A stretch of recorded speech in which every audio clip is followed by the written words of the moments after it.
días a todos. Estamos muy contentos de tener este seminario itinerante, y recibir a Fernando Vidal y, bueno, a dos comentaristas verdaderamente de lujo. Muchísimas gracias a los tres por haber aceptado venir al seminario y pues exponer sus ideas, discutir con nosotros el texto de Fernando Vidal, el libro que se llama Performing Brains on Screen. Vamos a tener una dinámica similar a otras veces. Fernando, que es el autor del libro que se va a presentar, va a hablar primero, unos 30 minutos, y luego hablará el doctor Jesús Ramírez Bermúdez, hará un comentario y posteriormente la doctora Nuria Valverde. Voy a ir presentándolos poco a poco, conforme vayan participando. Y bueno, pues sin más solución de continuidad, Fernando es profesor de la Institución Catalana de Investigación y Estudios Avanzados en el Centro de Investigación en Antropología Médica de la Universidad Rovira i Virgili. Realizó estudios de posgrado en Psicología e Historia y en Filosofía de la Ciencia en las universidades de Ginebra y París, y obtuvo la habilitación en la École de Hautes Études en Sciences Sociales.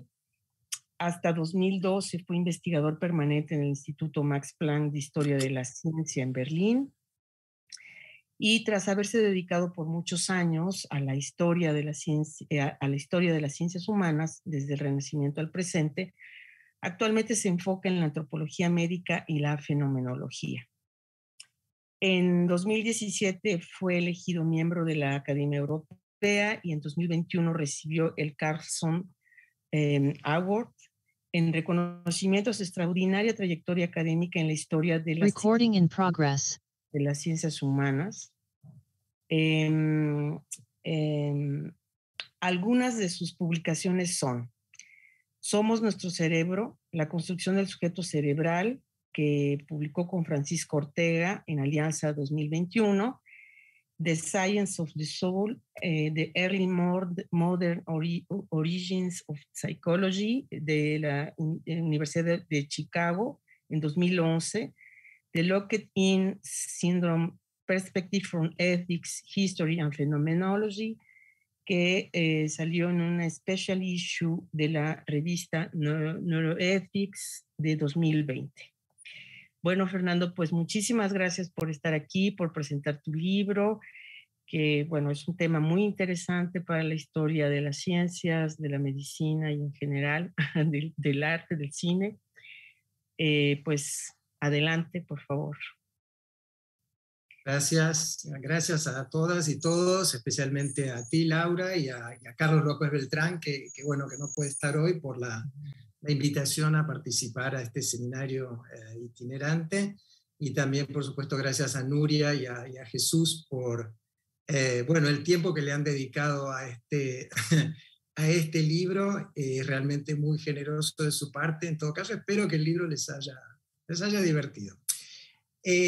Yo no voy a entrar en demasiados detalles sobre el libro, ni voy a dar ejemplos, porque es un libro que está lleno de ejemplos y sería muy difícil hablar de materiales, sobre todo que el análisis de las películas siempre toma tiempo. Entonces, lo que pensé que iba a hacer es decir algo sobre la composición del libro, sobre su contenido, esbozar su contenido y también resumir su argumento principal o sus constataciones principales, ¿no? El libro, creo, se caracteriza por una especie de contraste, ¿no?, entre la sobreabundancia de los materiales tratados, porque discuten más de 200 películas y de una cantidad muy considerable de películas de diversos géneros, y de una cantidad considerable de historias de lo que se conoce como Pulp Fiction, revistas norteamericanas de ciencia ficción de los años 20 y de los años 30. Entonces, un contraste entre esta sobreabundancia de los materiales tratados y la aparente simplicidad, yo espero que sea nada más que aparente, casi diría la trivialidad de sus argumentos, o más bien de sus constataciones principales, a las que voy a llegar más tarde, ¿no? Mirando el libro terminado me da un poco esa impresión, ¿no es cierto? Tengo miedo de que algún crítico diga, tanto trabajo, tantos materiales para esto. Bueno, vamos a ver si es así o si no es así. Mis comentaristas me lo dirán, ¿no? Desde el punto de vista de la composición del libro, lo primero que hay que decir es que este libro es una extensión, como una extensión, digamos, de cierta manera sobredimensionada del último capítulo del libro anterior, que, bueno, tengo la edición inglesa aquí, Big Brains, Making the Cerebral Subject, en coautoría con Francisco Ortega, que está aquí en el público, y que se publicó efectivamente el año pasado como Somos Nuestro Cerebro, en castellano. El último capítulo de ese libro trata de lo que llamamos el sujeto cerebral, y ahora voy a explicar de qué es, en el cine y la literatura. Y Francisco se ocupó más del lado literario, yo me ocupé más del lado del cine, y bueno, este libro, el nuevo libro, es como una gran extensión de ese capítulo. Es un libro, el Being Brains, Making the Cerebral Subject, es un panorama histórico y en la cultura contemporánea de lo que llamamos el sujeto cerebral. Y el sujeto cerebral, ¿qué es? Es simplemente la idea de que somos esencialmente nuestro cerebro, de que el ser humano es esencialmente un sujeto cerebral en la medida en que, en el fondo, la única parte del cuerpo nuestro que no se puede reemplazar por el órgano de otra persona, o artificial, es el cerebro, porque si se nos reemplaza el cerebro, pues perdemos nuestra identidad personal. Being Brains trata de esa figura antropológica del sujeto cerebral, que es una manera de entender al ser humano desde un punto de vista histórico y en diversos campos contemporáneos, ¿no? Especialmente a partir de mediados del siglo XX, ¿no? Y como dije, dedica el último capítulo a la manera en que la literatura y el cine, de cierta manera, ponen en escena a esta figura antropológica del sujeto cerebral a través de sus tramas, a través de sus personajes, etc. Ahora, el momento en que escribimos ese libro, yo ya llevaba varios años, bastantes años en realidad, juntando materiales cinematográficos, en realidad muy poco a poco. Performing Brains on Screen es un libro que se hizo a lo largo de un montón de años, paralelamente a otros proyectos. De hecho, es un libro que está, de cierta manera, en composición desde hace tanto tiempo que una de las primeras veces que hablé del tema fue justamente en el Instituto de Investigaciones Filosóficas de la UNAM, en México, en el año 2011, a finales de 2011, ¿no? Pero esto no quiere decir que es lo único que he hecho a lo largo de los años, ¿no?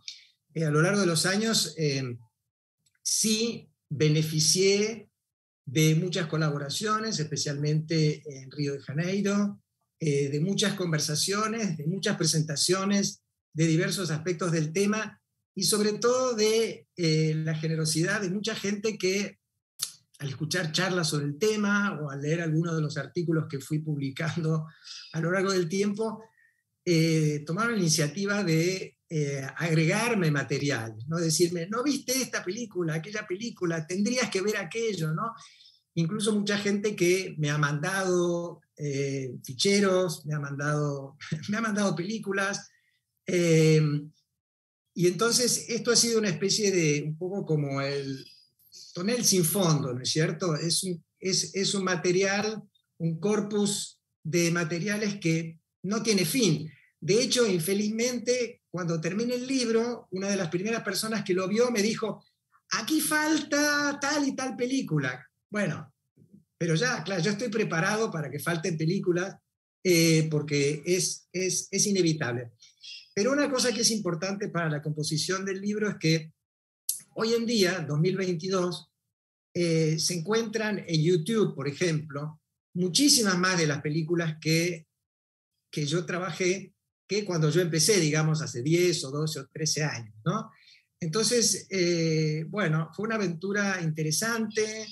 Yo tenía algunos Boys y Girl Scouts con acceso a páginas que yo nunca quise saber cuáles son, en donde me encontraban materiales, ¿no es cierto?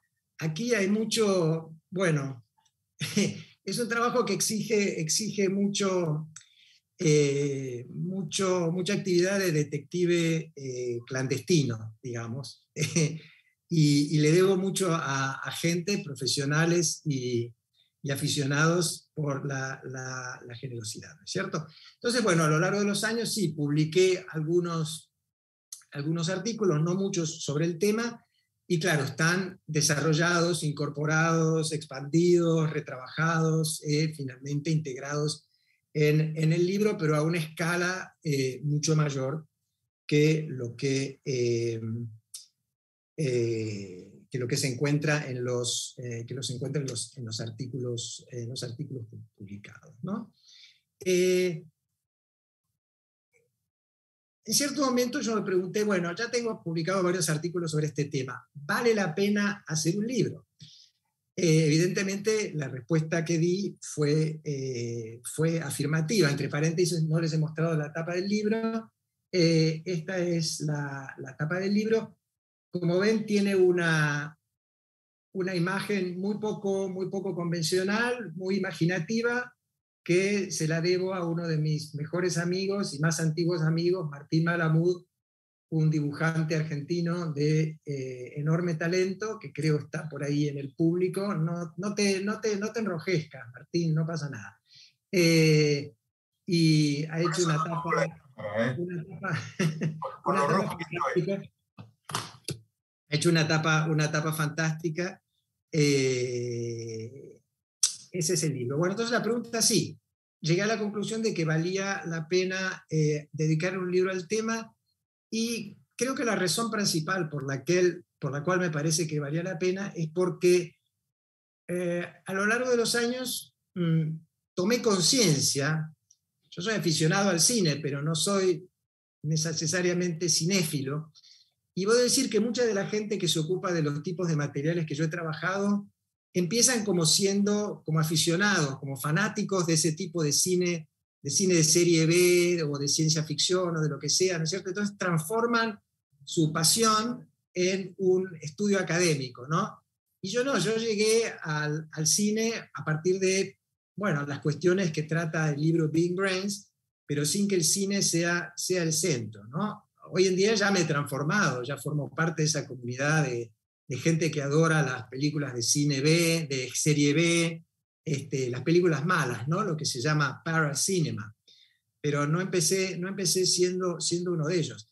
Pero sí llegué a la conclusión de que el cine sobre este tema merecía un libro, porque es efectivamente uno de los espacios históricos y culturales más importantes en donde se ponen en escena, se conceptualizan por medio de la performance, y ya voy a decir algo sobre esta idea, las creencias, los valores, los desafíos, los dilemas que conlleva la antropología del sujeto cerebral, y en realidad prácticamente cualquier otro tema, cualquier otro dilema, cualquier otra problemática de valores de la cultura contemporánea. Entonces, pues sí, me parecía que como tal valía la pena dedicarle un libro específico a este espacio, ¿no? A este espacio cultural. Importante, y esto fue toda una negociación con la editorial, porque ellos querían ponerle un título al libro, un título mucho más aburrido, mucho menos interesante, mucho más, de cierta manera, académico, y yo les dije no, porque el libro es Performing Brains of Creed. No, pero performance tiene que ser representación. Yo dije, no, no es representación, es performance. Performance es una palabra que es, y esto forma parte de las reflexiones teóricas del libro. Performance es una palabra que en realidad es bastante difícil de traducir, porque no se reduce a actuación, ¿no?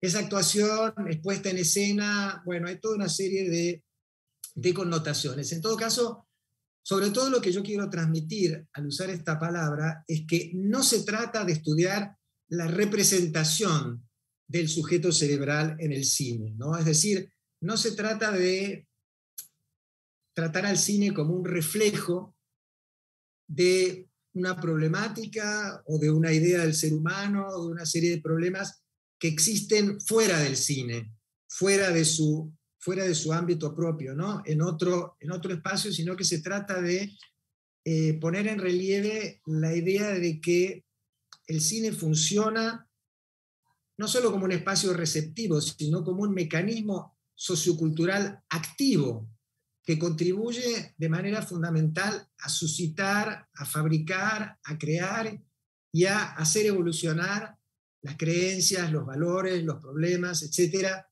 de la sociedad contemporánea, ¿no? Es decir, va mucho más allá de lo que evocan las palabras representar y reflejar. Y también hay otro punto importante en relación con la noción de performance, y es el contraste entre el cine, en este caso, pero en general se puede decir del arte, y los discursos académicos, ¿no? Especialmente los discursos filosóficos, porque sujeto cerebral, pues las preguntas que se tratan es, ¿somos nuestro cerebro? ¿Qué relación, qué papel desempeña el cuerpo, el cerebro, las funciones psicológicas en la identidad personal, en la definición de la persona? Son en gran medida cuestiones filosóficas. Y cuando se las trata en el ámbito de la filosofía o de las ciencias neurocognitivas, en general se las trata primero con una dimensión normativa, y por otro lado de una manera a llegar, y esto me parece por supuesto normal, a llegar a una conclusión más o menos clara, ¿no? Se llega a una conclusión de que sí, somos nuestro cerebro de tal manera, o no somos nuestro cerebro porque tal o cual cosa. Entonces se llega a una discusión, a una conclusión relativamente clara, mientras que el cine y el arte en general puede mantener, no necesita decidir, no necesita llegar a una conclusión, ¿no es cierto? Puede mantener un carácter polisémico, un carácter sugerente, un carácter evocador. Y esto me parece importante por algo que voy a decir después de lo que voy a decir ahora, que es lo siguiente. Hay otra razón por la cual me parecía importante tratar este tema en el espacio artístico, cinematográfico en este caso, y es que hay muchísimo comentario, hay bibliotecas enteras sobre la relación entre cine y filosofía, cine como filosofía, filosofía como cine, etc., ¿no? Todas las configuraciones posibles. Ahora resulta que, por lo menos en los temas que a mí me han interesado más, hay una cierta tendencia a examinar el cine a partir sobre todo de las tramas y los diálogos, ¿no es cierto? Es decir, de aquello en donde la problemática filosófica, o donde la problemática política, o donde la problemática ética, etcétera, se encarna de la manera más explícita. Y parte de mi argumento, aunque yo no creo que siempre lo haya puesto en práctica, yo lo he podido poner en práctica, es que justamente esto es un error, es decir, lo que hay que tomar en cuenta es el cine como performance y tomar en cuenta los mecanismos específicamente cinematográficos del cine, lo que tiene que ver con, bueno, pues con los movimientos de cámara, con los planos, con la puesta en escena, ¿no? Es decir, que hay que tratar al cine como lo que es decir, un arte en movimiento, y muchos de los comentarios filosóficos sobre, bueno, filosofía y cine, para decirlo brevemente, no toman en cuenta esta dimensión, ¿no es cierto? Ahora, lo que yo quiero decir también sobre el cine como algo que no concluye, y el arte en general como algo que no concluye, que no decide, que no llega a conclusiones unívocas, es que a mí me parece que con esto el cine demuestra que hay algunos problemas fundamentales de nuestra sociedad, que son más antiguos, por supuesto, que nuestra sociedad, que son problemas que no tienen solución, sino que son problemas que desempeñan una función estructural como problemas abiertos que persisten, ¿no es cierto? Es decir, que la filosofía de cierta manera, no voy a decir que se equivoca cuando llega a conclusiones aparentemente definitivas sobre estos problemas, pero sí que da una impresión equivocada, transmitiendo la idea de que son problemas que pueden tener solución, ¿cierto? Es decir, el problema, por ejemplo, la pregunta de ¿qué somos? ¿No? Una pregunta muy general, muy antigua, ¿qué somos? ¿Qué es la identidad personal? ¿Cómo se debe definir una persona? Bueno, pues son preguntas que no tienen solución. Son justamente preguntas que desempeñan un papel estructural como problemas abiertos en la historia de la cultura. Y esto es algo que el arte y el cine, en el caso del libro, al no llegar a conclusiones definitivas y al dejar abiertas posiciones que pueden parecer contradictorias, transmite esta idea, ¿no es cierto? Declara de manera performativa que son problemas que, por definición y por su función, van a quedar abiertos, ¿no? Entonces, estas son un poco algunas de las ideas que me animaron a hacer este libro. Bueno, habiendo dicho esto, quiero que dediquemos un minuto a ver un clip, porque otra cosa que no dije es lo siguiente, que todos los libros sobre cine son libros escritos, son libros de texto, son libros que están hechos con texto, que a veces tienen fotogramas, tienen ilustraciones, tienen imágenes, pero nunca, por razones que tienen que ver con los permisos que no dan las productoras, ni o cuando se pide, dicen, bueno, sí, pues le permitimos mostrar 10 segundos de esta película y nos tiene que pagar $5.000. Entonces, los libros sobre cine resulta que son libros que no muestran imágenes de movimiento, lo cual es un disparate. En realidad es extremadamente frustrante hablar sobre cine y leer sobre cine por esta razón. Entonces, antes de ir más allá, les voy a mostrar por lo menos un clip de una película de 1953 que se llama Donovan's Brain, que yo creo una de las mejores películas dentro de esta gran masa de películas de serie B de la que yo he tratado. Y bueno... Fernando, hay que decir a los asistentes que además se pueden ver otras imágenes en academia.edu. Ahí está en el chat, está la dirección, si quieren ir viendo, que será una idea de Nuria y Fernando. Si el público quiere ir viendo otras imágenes aparte de lo que él va a mostrar para hacerse una idea. ¿Ok? Perdón por la interrupción. Pero voy a compartir la pantalla y vamos a mirar este clip de 1 minuto más o menos.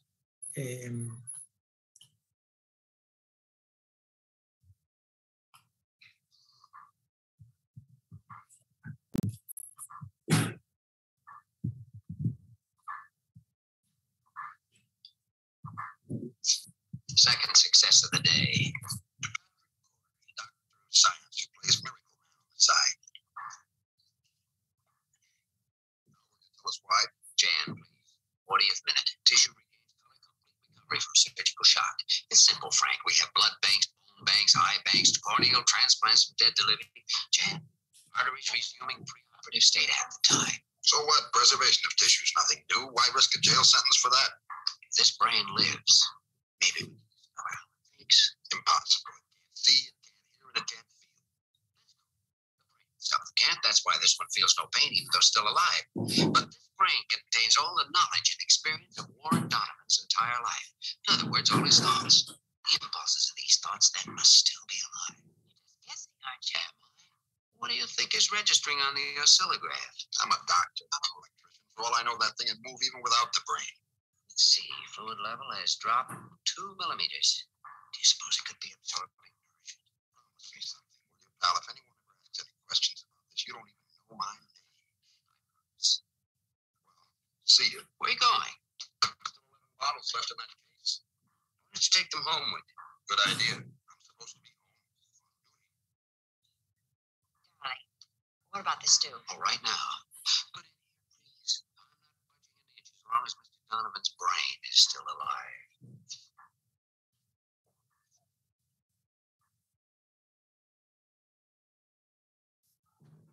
Bueno, es una escena sensacional donde hay muchísimas cosas. Por eso, fíjense que además de estar el famoso cerebro en una cubeta, The Brain in a Vat, hay todo un diálogo, hay cuestiones de género, hay 1000 cosas que podríamos pasar 1 hora nada más que en esta escena.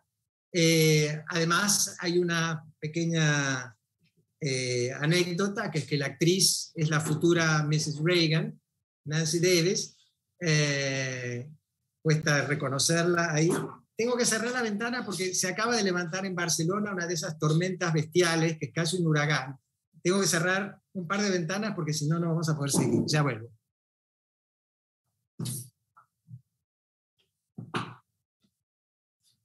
En lo que regresa el doctor Fernando Vidal, les quiero compartir un enlace donde se puede ver la película de la cual nos acaba de mostrar un pequeño fragmento. En ese enlace la pueden ver completa, para quien tenga interés. Bien, entonces ya ven que el problema es, y es siempre el mismo cuando se trabaja sobre el cine, pues a partir de un tema siempre hay un recorte, siempre hay muchas cosas que se pierden, siempre hay una selección estrecha, y uno de mis deseos es que efectivamente la gente que lea este libro o que lo mire o que sepa que existe vaya a buscar alguna de estas películas y las mire, ¿no? Bueno, voy a dar un esbozo rápido del contenido del libro. El primer capítulo, bueno, esboza la historia del sujeto cerebral y trata de, bueno, cuestiones de presentación general, teórica sobre filosofía y cine, desarrollando un poco lo que dije, también sobre análisis fílmico, interpretación, cuestiones de género cinematográfico, porque el género cinematográfico es un concepto que se utiliza mucho y muchos análisis recortan, ¿no?, por género, ciencia ficción, horror, gore, lo que sea, pero hay mucha porosidad, hay muchas conexiones entre los diferentes géneros, y yo opté por no utilizar esta categoría de manera sistemática, porque el tema es verdaderamente transversal, ¿no? Sí le dedico un apartado bastante importante a las películas de serie B, porque son películas en donde se encuentran muchas puestas en escena de el sujeto cerebral, los cerebros, etc. Ahora voy a hablar de este tema. Y de hecho es interesante, en la perspectiva del análisis de la temática teórica, filosófica, que al fin y al cabo, a mí por lo menos, las películas estas de serie B, que no tienen pretensión teórica, que no tienen pretensión artística, que se hacen con presupuestos muy bajos, que están llenas de errores estéticos, ¿no?, de errores técnicos, de errores de continuidad, en fin, que son películas de cierta manera, entre comillas, malas en muchos respectos, muchas de ellas más abajo de lo B pasan a la categoría C hasta Z.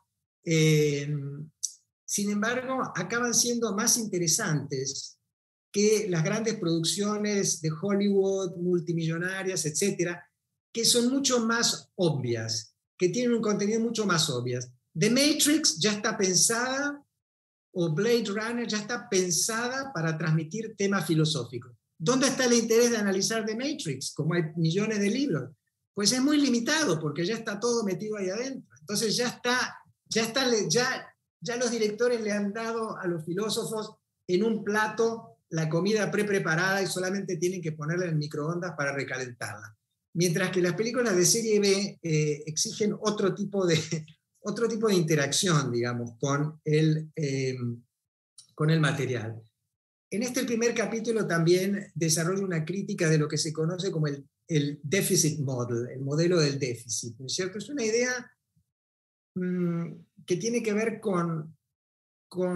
que se basa, es sobre educación científica, ¿no? Es la idea de que las películas que tienen que ver con ciencia deberían representar, poner en escena la ciencia y la información científica de manera exacta, ¿no es cierto? De manera a poder desempeñar una función didáctica. Y se la juzga en función de ese criterio. Yo estoy totalmente en contra, desarrollo una crítica, creo, bastante fuerte de este modelo, porque justamente se olvida, ¿no? Si se exige que todo cine sea en el fondo didáctico, ni bien habla de un personaje histórico o de información científica, pues se olvida que su objetivo no es pedagógico, sino otro, ¿no? Es ganar dinero, entretener, etc. Bueno, el segundo capítulo sale del cine en realidad, y se ocupa de las historias sobre el cerebro, puestas en escena del cerebro, historias sobre el cerebro, en lo que se llamaba Pulp Fiction, ¿no? Esas revistas baratas, sobre todo de ciencia ficción norteamericanas, de los años 20 y 30. Y la razón por la cual está ese capítulo ahí es porque yo sabía que había una conexión, que había resonancias importantes entre el cine y la Pulp Fiction, pero lo había dejado de lado. Y mi esperanza era de que nadie se diera cuenta. Sin embargo, los reviewers de la primera versión del manuscrito pusieron el dedo en la llaga, y entonces yo me decidí a pasar unos meses nada más que escribiendo un capítulo nuevo dedicado a este tema, y yo creo que efectivamente vale la pena, porque las resonancias son absolutamente impresionantes, ¿no? Es decir, da la impresión, cuando uno lee estas historias, de que ya está viendo una de las películas, ¿no? Solo que la está viendo en papel. Además, estas revistas están ilustradas, y muchas de las ilustraciones ya evocan, por anticipación, de cierta manera, lo que va a aparecer en el cine. En realidad es al revés, por supuesto. Lo que la cronología demuestra es que el cine de serie B se va, en muchos casos, inspirar, aunque es difícil demostrar líneas exactas, se va a inspirar de la Pulp Fiction. El tercer capítulo se dedica sobre todo a las películas de serie B, y sobre todo al cerebro fuera del cuerpo como protagonista, lo que yo llamé ectocerebro, ¿no? Es decir, a las cabezas vivientes, pero sobre todo a los cerebros, como este que vimos en Donovan's Brain, es el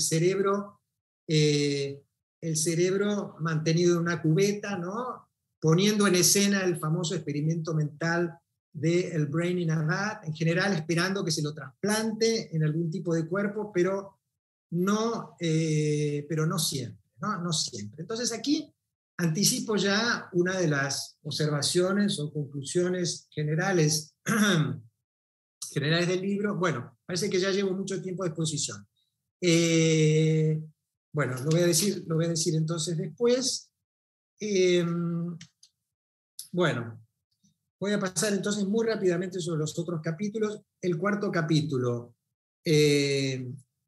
es sobre la inmortalidad personal, es decir, sobre los medios de conservación del cerebro, y cómo por medio de la ficción, ¿no? Por la ficción del trasplante de los trasplantes sucesivos de cerebro para mantener la inmortalidad de una persona. Y aquí hay una paradoja sumamente interesante, y es que en estas ficciones, que también son literarias, y hablo de algunos libros, el cerebro no envejece. Es decir, yo llego a cierta edad y quiero seguir viviendo indefinidamente, entonces hago que mi cerebro sea trasplantado a un cuerpo de una persona más joven. Pero todo ocurre como si mi cerebro no fuera parte de mi cuerpo, porque no envejece. Entonces, esto es un punto histórico sumamente importante porque es uno de los elementos que demuestran que históricamente el cerebro, ¿no es cierto?, ha asumido las funciones tradicionales del alma. Esto es algo que discutimos bastante con Francisco en el libro Being Brains, pero que el cine, a través de la ficción de la inmortalidad personal por medio de la conservación del cerebro, encarna. El 5º capítulo habla de los cerebros de Frankenstein. No voy a hablar de este tema porque me tomaría tiempo para explicarlo. Solo decir que la historia de Frankenstein, que casi todos supongo conocen, trata de la creación de la vida, pero muy rápidamente, a partir de los años 40, la manera de tratarlo en el cine no habla más de la creación de la vida, sino del trasplante del cerebro. Son todas tramas de trasplante cerebral. El 6º capítulo habla de memoria, amnesia, y de cierta manera muestra cómo el cine presupone la teoría que data del siglo XVII, según la cual somos esencialmente nuestras memorias, y nuestras memorias están localizadas en el cerebro. Y hay toda una serie de tramas y de desarrollos que ponen esta idea en escena sin necesariamente decirla explícitamente, pero la ponen en escena. Y esto es importante porque esta idea de que somos esencialmente nuestras memorias y que nuestras memorias residen de alguna manera en el cerebro sigue siendo fundamental, no solamente en la teoría de la identidad personal, sino también, por ejemplo, tiene consecuencias en la bioética, en la ética médica. Y finalmente, el último capítulo es un capítulo que, bueno, retoma el conjunto de los temas y llega, digamos, aquí resumo un poco las dos conclusiones principales o las dos constataciones principales de las cuales decía que pueden ser un poco banales en comparación con la cantidad de materiales. La primera es justamente que el cine muestra lo que ya dije, ¿no es cierto?, que preguntas como la del sujeto cerebral, la de la identidad personal, son recursos, ¿no es cierto? Es decir, el cine es un recurso visual y narrativo para tratar estas cuestiones, pero estas cuestiones son a su vez un recurso, ¿no es cierto?, dentro de la sociedad para mantener vivas, a través de las cuales se mantienen vivas preguntas que en el fondo no tienen una solución definitiva. Y la segunda constatación tiene que ver con la estructura de las películas. Es decir, el 100% de las películas tratadas postula que somos nuestro cerebro. Ese es el punto de partida. Siempre, siempre, siempre el punto de partida de la trama y de la acción es somos nuestro cerebro. Sin embargo, y esto es lo que a mí me resultó interesante, a medida que se va desarrollando la trama, a medida que se va desarrollando la acción, las películas problematizan, matizan, cuestionan e incluso a veces contradicen este postulado del que parten, ¿no es cierto? Y al fin y al cabo, todas estas películas que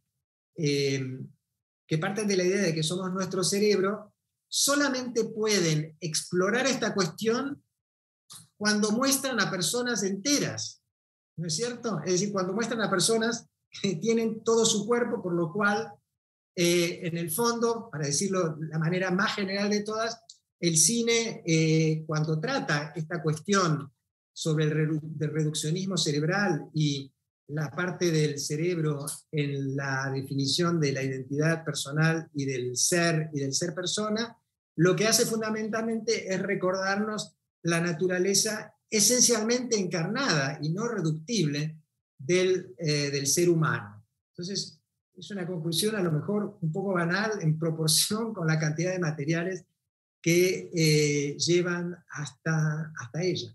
Bueno, aquí paro. Perdón por haberme pasado. No, muy, muy interesante. Muchísimas gracias, Fernando.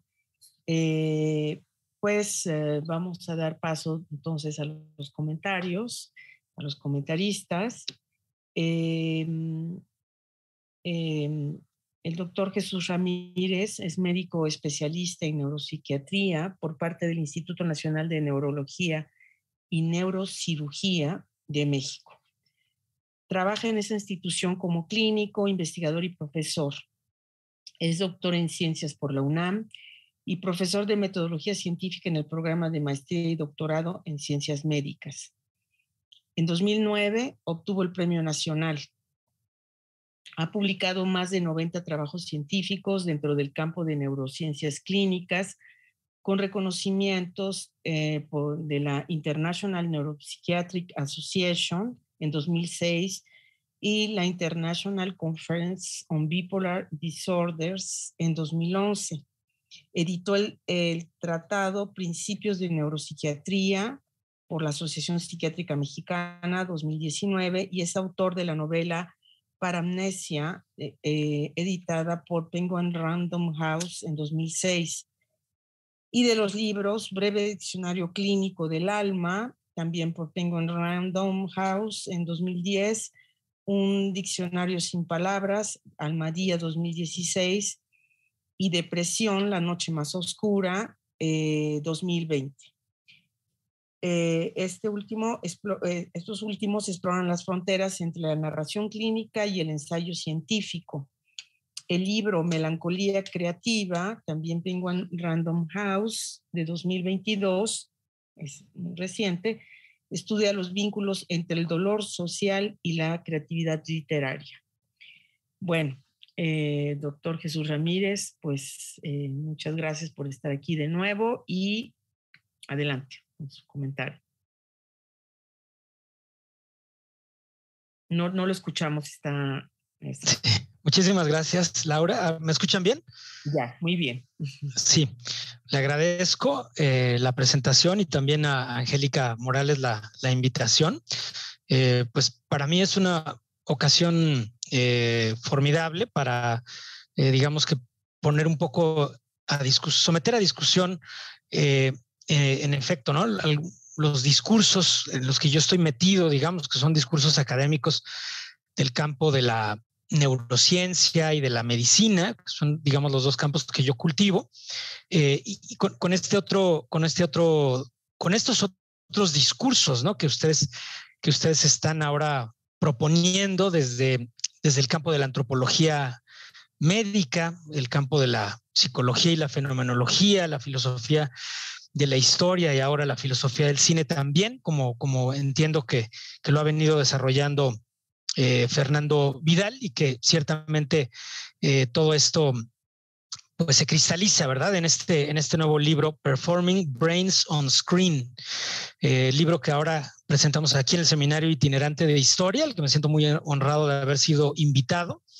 Y entonces mi comentario inicial sería que yo abrí las páginas, ¿no? Estoy usando la metáfora porque realmente leí un PDF, pero digamos que abrí las páginas de este libro en forma para desarrollar rápidamente sentimientos de sorpresa, ¿no? Ese sería mi primer sentimiento epistémico, como le llaman a veces, ¿no? Ese fue mi sentimiento al conocer, digamos, el contenido, las palabras, el índice y el recorrido en realidad que nos propone Fernando Vidal en este libro, ¿no? Yo me sorprendí muchísimo porque honradamente no esperaba yo nada, ¿no? O sea, no esperaba yo nada, no tenía la menor idea de qué iba a tratar el libro. Pensé que si me lo recomendaba Angélica iba a ser de antemano un libro interesante, pero no sabía yo en qué dirección. Y estoy acostumbrado a leer cierto tipo de discursos cuando provienen del campo de las humanidades o de las ciencias sociales, y casi siempre son discursos críticos hacia la neurociencia y hacia la medicina, pero debo decir que casi siempre son discursos críticos también hasta cierto punto estereotipados o basados en versiones un poco caricaturizadas o simplificadas de lo que realmente hacemos en la clínica. Entonces, podríamos decir que esos eran mis prejuicios, ¿no? Antes de comenzar la lectura de este libro. Entonces, para mí, insisto, no fue una obra, la lectura de este libro ha sido digamos, la de una obra inesperada para mí, ¿no? y notable. Muy divertida. Ahorita contestando su pregunta, Fernando, para mí fue una lectura muy divertida. Yo me divertí mucho leyendo esto y donde reconocí pues rápidamente dos características que me permitieron seguir adelante, ¿no? Porque cuando uno tiene esas características, a lo mejor francamente se disculpa, ¿no? Y ese día misteriosamente uno tuvo diarrea o COVID o algo así y no pudo estar en la presentación porque le daría pena hablar de un libro que no habría representado pues un reto, ¿no? Y este libro rápidamente reconocí que tenía mucha imaginación crítica, ¿no? Es decir, los recursos que utiliza el autor para conducirnos por los muy diversos escenarios teóricos que presenta son recursos muy imaginativos, ¿no? Por lo menos a mi nivel, yo nunca sabía qué era lo que seguía, ¿no? Que es algo en donde yo considero que yo me estoy divirtiendo y que yo estoy disfrutando la lectura. Incluso cuando a veces pueda no estar yo de acuerdo, ¿no? En los postulados o las hipótesis que propone un autor. Pero si para mí es algo inesperado y es algo que yo no puedo predecir rápidamente, pues me doy cuenta de que no es por lo menos un discurso estereotipado, ¿no? Y claro, el rigor académico, ¿no? Un rigor académico que se nota a lo largo de toda la obra y que se ve en el cuerpo de referencias, en el tratamiento teórico que se hace de las películas, ¿no? Películas que algunas las vi, otras no las vi, pero que en todo caso a mí me dejó pues la impresión el libro de que es una obra muy puntual en su escritura, ¿no? Muy clara, tiene mucha claridad en su exposición, cosa que se agradece, ¿no? Y me parece que está llena de riqueza conceptual, ¿no? O sea, riqueza de ideas y de referentes, no solo en el campo estrictamente cinematográfico, ¿no?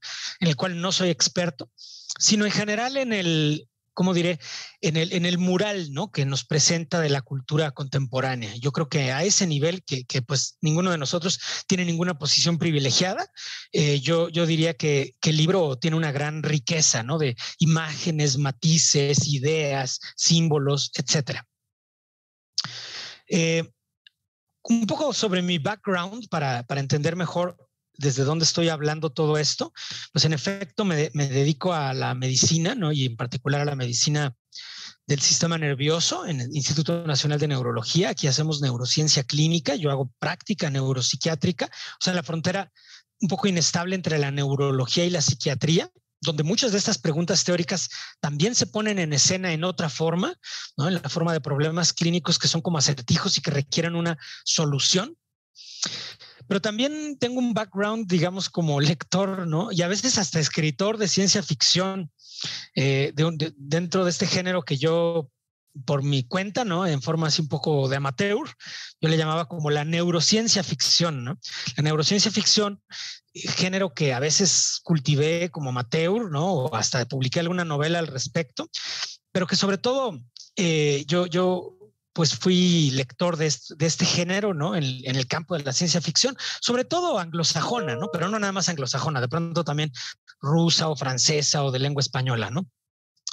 Entonces, mis referentes serían, digamos, obras como El Hacedor de Estrellas de Olaf Stapledon, ¿no?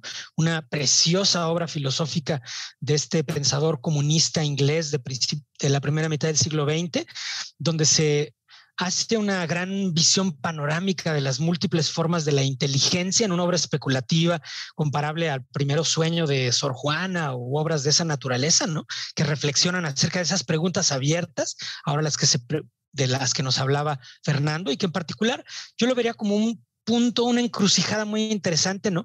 Entre las formulaciones contemporáneas o cerebrocentristas, ¿no? De las que trata la obra, y las preguntas previas, ¿no? Que incluso tenían más esta cualidad trascendente, ¿no? De el encuentro con la totalidad, la búsqueda del absoluto, el encuentro con la divinidad, porque de eso trata la obra El Hacedor de Estrellas, ¿no? Pero la menciono aquí porque el autor, digamos que diseña muchas formas posibles de inteligencia y su corporalidad. Otra obra que me parece importantísima en este recorrido sería Limbo de Bernard Wolfe, una obra que creo que no ha sido llevada al cine o no recuerdo que estuviera referenciada aquí en el libro, y que trata acerca de un neurocirujano, ¿no? Que es que escribe un panfleto así como para divertirse acerca de cómo la sociedad solo podría sobrevivir si se mutilara y tuviera un montón de prótesis, ¿no? y luego viene una especie de cataclismo mundial y su obra sobrevive en una isla y él va a parar a esa isla donde la gente está poniendo en escena justamente sus ideas proféticas, ¿no? Entonces la gente ahí está toda llena de prótesis y tienen una sociedad que trata de desarrollar como una especie de tesis pacifista, pero con todas sus contradicciones. Y me parece que esa obra pone muy bien en su lugar estas teorías, ¿no? Que ahora Fernando nos ha platicado y que la obra desarrolla muy bien y que colindan, en mi opinión, entre esta neurociencia ficción, los experimentos mentales e incluso las versiones un poco más fuertes del transhumanismo, ¿no? Que van más allá de la mera ficción, o sea, serán ficción, pero pretenden ponerse en escena en el terreno tecnológico real de nuestras vidas, ¿no? Como se ha visto ejemplificado por el famoso Neuralink, ¿no? De este hombre Elon Musk, ¿no? Que para mí es un neurofraude, pero un neurofraude pues muy exitoso en términos mercadológicos y no se sabe si podrá tener éxito o no en el terreno científico. Personalmente lo veo todavía muy lejos. En fin, bueno, nada más estoy platicando estas cosas como para dar una idea del background con el que yo llego al libro, ¿no? Obviamente como lector de Philip K. Dick, ¿no? Que es un autor que está aquí, es un invitado no esperado a lo largo de toda la obra, ¿no? Por todas las películas que son paradigmáticas, Minority Report, El Vengador del Futuro, Blade Runner, a lo que Fernando le dedica evidentemente una reflexión muy, muy amplia. Y entonces, claro, yo no he sido realmente un experto en cine, entonces aprendí mucho en este libro, ¿no? Donde se han reseñado, como ya lo decía Fernando, más de 100 o 200 películas de géneros diversos, Pulp Fiction, cine B, ciencia ficción, ficción especulativa y otras obras que podrían ser como alegorías inspiradas en la ciencia, ¿no? Quizá más obras de fantasía realmente, a los Ray Bradbury, ¿no? Como en mis referencias son más literarias, pero estoy pensando en una obra a la que Fernando le dedica muchas reflexiones, que es El eterno resplandor de una mente sin recuerdos, ¿no? Que más que ser una obra estrictamente en clave científica, viene a ser más bien como una obra de fantasía inspirada por la ciencia, al igual que La ciencia del sueño, ¿no? De ese mismo autor, Michael Gondry. Pero el libro va mucho más allá de un mero coleccionismo de films, ¿no? Que ya sería divertido, pero va mucho más allá de eso. Se trata de elaborar una crítica de la cultura en un sentido más amplio. Aquí, por ejemplo, hay un párrafo de uno de los primeros capítulos que dice que From Anthropology to Neurotheology, de la antropología a la neuroteología, From Cerebral Self-Help, o sea, de los libros de autoayuda cerebrales al movimiento de la neurodiversidad, el impulso neurocientífico se ha convertido en algo integral a las diversas formas de subjetividad individual y colectivas. Esta es una observación que hace el autor, ¿no? Y digamos que esa es la cultura que se quiere de alguna manera discutir, criticar a veces simplemente representar o mostrarnos, como lo decía Fernando, ¿no? Cómo el cine lo pone en escena. Porque ciertamente el cine no nada más representa, ¿no? Y esa tesis que ahora, como discutía Fernando, me parece muy, muy afortunada, ¿no? El cine de ninguna manera está simplemente haciendo una representación de los discursos sociales que a su vez son modificados o generados por la ciencia, sino que el cine produce también ideas que incluso después pueden ser el terreno en el que se inspiran algunos científicos, muchos científicos, y bueno, me incluyo aquí inmodesta o modestamente en esta lista. Fuimos inspirados por películas como Blade Runner. O sea, yo vi Blade Runner en 1982, yo tenía 8 o 9 años, ¿no? Para mí era fascinante la idea de los trasplantes de memoria, etcétera, ¿no? Y muchos otros neurocientíficos más jóvenes o un poco de mayor edad que yo han sido inspirados por el cine, y en este sentido hay como una especie de retroalimentación entre los discursos de la fantasía cinematográfica y los discursos científicos, las hipótesis científicas, las investigaciones que a su vez alimentan otra vez a la fantasía cinematográfica, ¿no? Nos decía ahora Fernando que el argumento principal es una extensión del último capítulo de un libro previo, ¿no? Que hace la pregunta si somos nuestro cerebro, y creo que esta es una de las preguntas centrales, sino es que la pregunta central del libro, no porque el libro se pretenda contestar esa pregunta, porque además ya Fernando nos decía que es una pregunta abierta, ¿no? Como la pregunta de qué somos realmente, cuál es nuestra identidad, cuál es la relación entre nuestro cuerpo y nuestra identidad, cuál es la relación entre nuestra historia y nuestra identidad. Son preguntas abiertas. Pero al menos el libro se pregunta cómo pone el cine en escena esa pregunta, ¿no? ¿Cómo se construye el sujeto cerebral a través de un diálogo entre cine y literatura, donde ya nos explicaba Fernando que este libro, sobre todo, pues se centra en el cine, pero una y otra vez también hay muchas referencias literarias, así como hay referencias científicas, ¿no? Yo estoy de acuerdo con esa idea central, ¿no? De que el cine más bien pone en escena estos valores y no solo los representa, ¿no? A veces da la impresión de que la imaginación del cineasta o del guionista y todo ese concierto colectivo que es el cine hace innovaciones, digamos, en el mundo de las fantasías, ¿no? Que después van a animar a los científicos también a crear sus propias obras. Entonces, nos decía Fernando que el performance, ¿no? Esa palabra que cuesta trabajo traducir al español, es una puesta en escena, una actuación. A veces también utilizamos la palabra desempeño, rendimiento, ejecución. Pero en fin, es un mecanismo sociocultural activo, nos dice Fernando, que fabrica las creencias, los valores, los problemas de la sociedad contemporánea. Yo esto lo estoy ahora mencionando porque quiero discutir un poco, ¿no? Al final de mi presentación o en los próximos minutos que me quedan, quiero discutir cómo se contrastan un poco los discursos académicos y los discursos de la ficción, ¿no? En torno a estos problemas.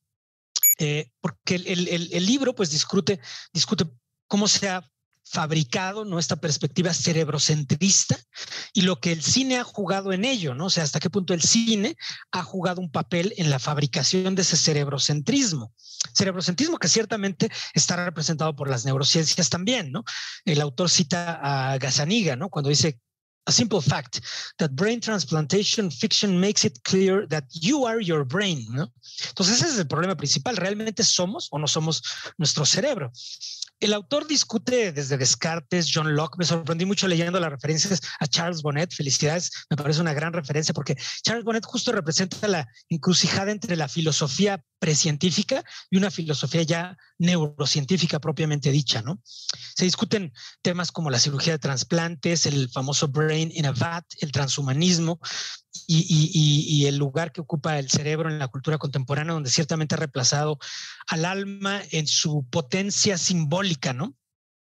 Pero esto contrasta un poco con las teorías más contemporáneas de la ciencia, ¿no? O sea, yo diría que en la ciencia hemos tenido una transición de este cerebrocentrismo, que ciertamente tuvo un auge en los años 80, 90, y todavía está presente y es vigente probablemente, con otras teorías, ¿no? Por ejemplo, las teorías de energía libre de Carl Friston, ¿no?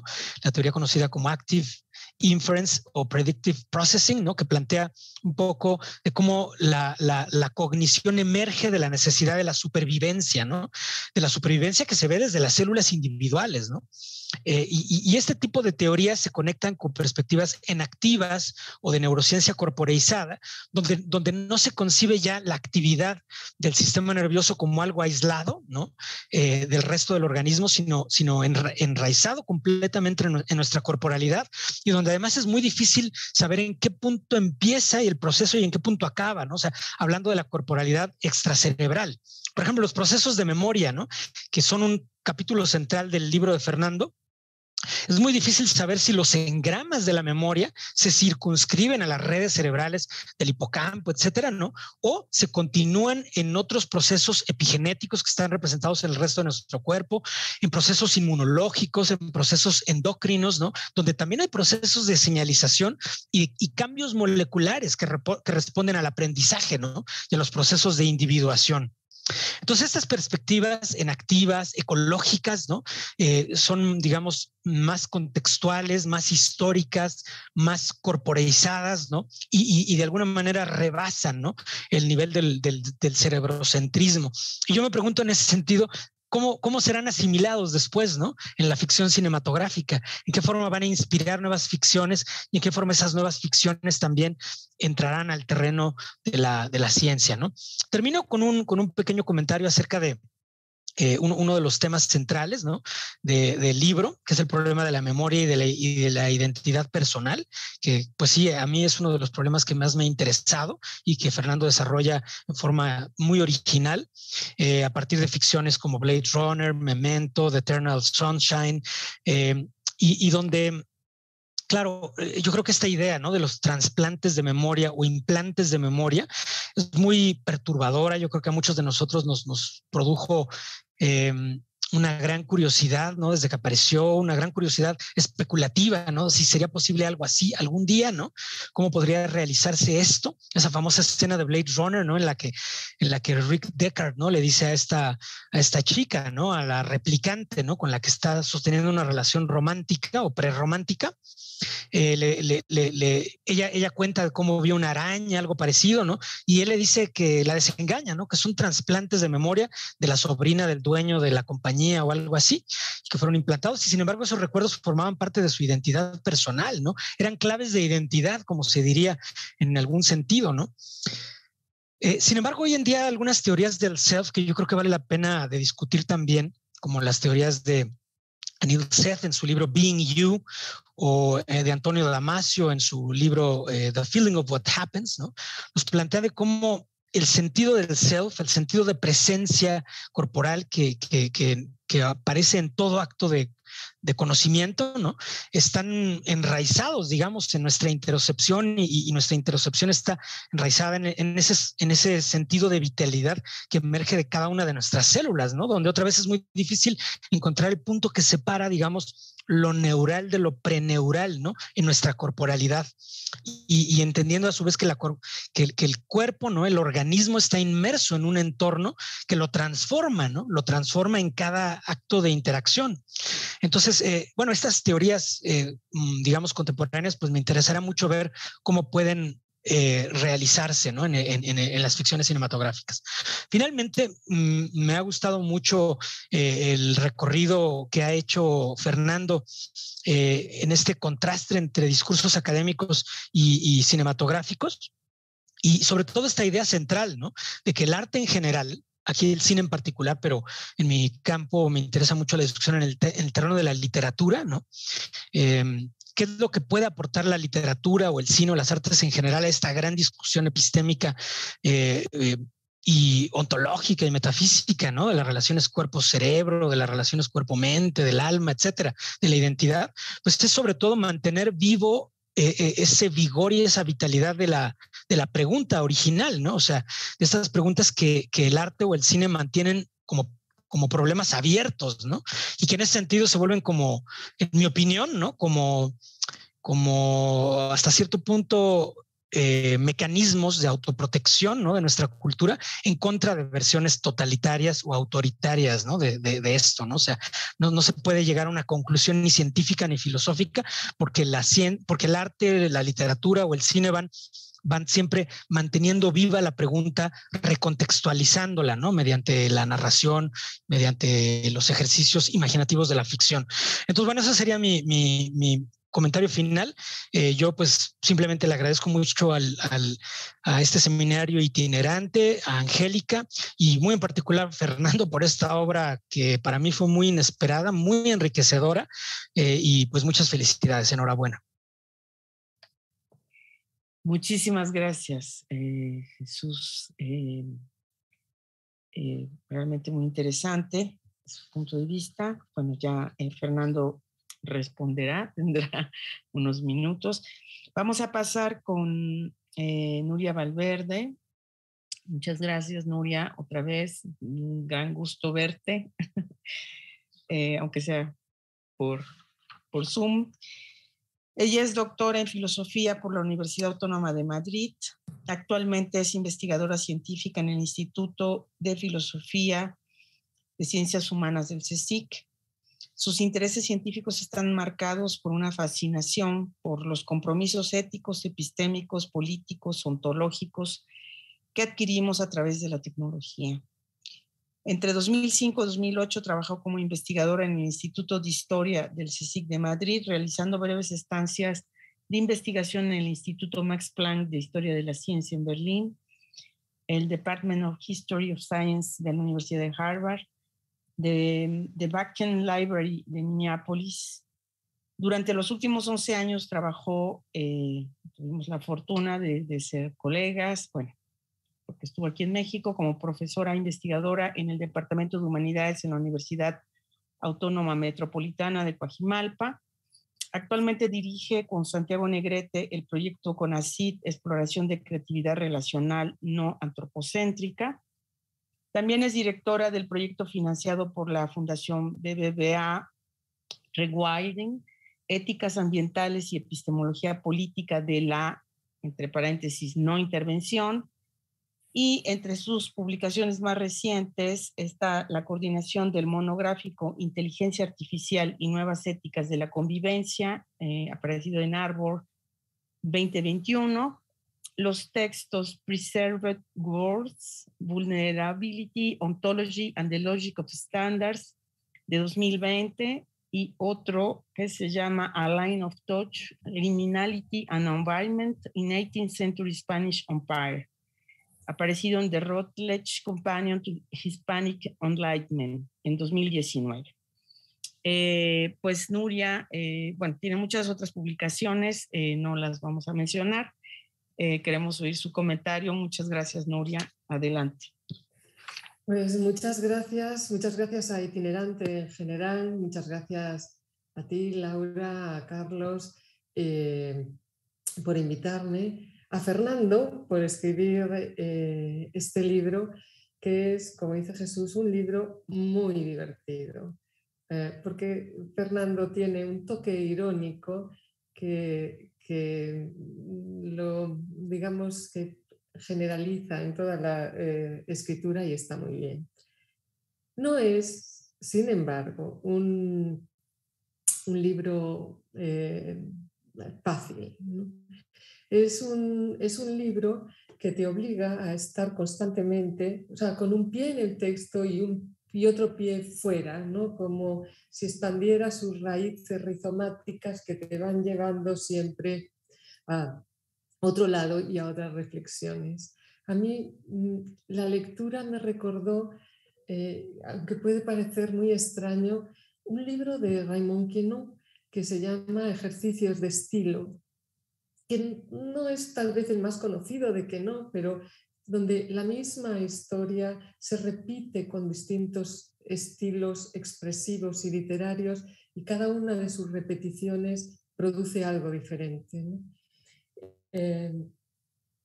Además, el libro tiene, tiene, por supuesto, la virtud de organizar, ¿no? Y crear una especie de abrir el campo, una taxonomía de un área de este cine de segundo orden, de este cine económico, ¿vale?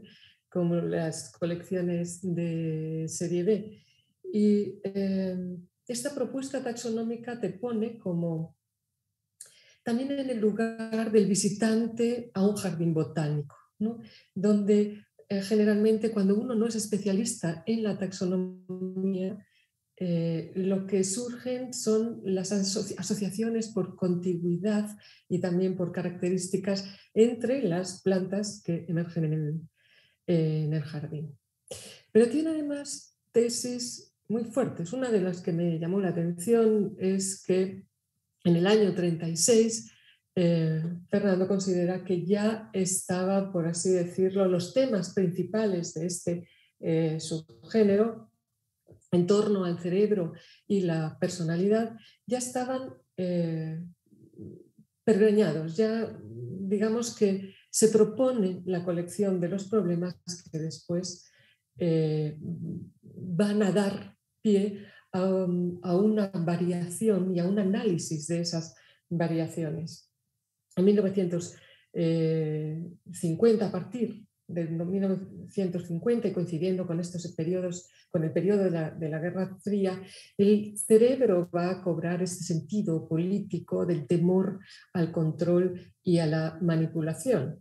Y reaviva así un tema que era muy antiguo, un tema que en los años 30 dentro de la neurología y de las teorías pedagógicas, pues con las teorías sobre la sugestión, ya había cobrado fuerza, pero el temor al control, el temor a la manipulación es un tema recurrente en las culturas.